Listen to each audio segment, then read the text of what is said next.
மிளகு உருளைக்கிழங்கு செய்வது எப்படின்னு இந்த வீடியோக்குள்ளே போய் பார்க்கலாம் வாங்க. எண்ணெய் தேவையான அளவு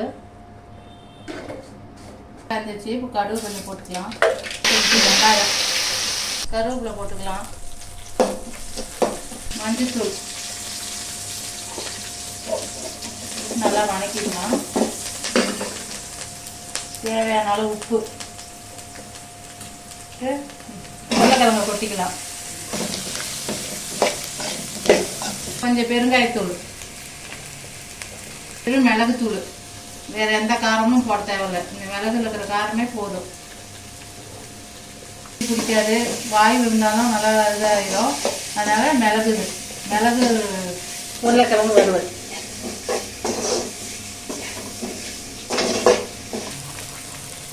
கொத்தமல்லி தழை போட்டு இப்போ இறக்கிடலாம்.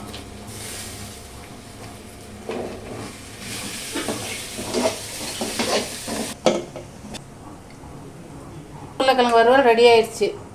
வீடியோவை ட்ரை பண்ணி பாருங்கள். பிடிச்சிருந்தா லைக் பண்ணுங்கள். வறுவல் பிடிச்சிருந்தா லைக் பண்ணுங்கள், ஷேர் பண்ணுங்கள், கமெண்ட் பண்ணுங்கள், சப்ஸ்கிரைப் பண்ணுங்கள். தேங்க்யூ.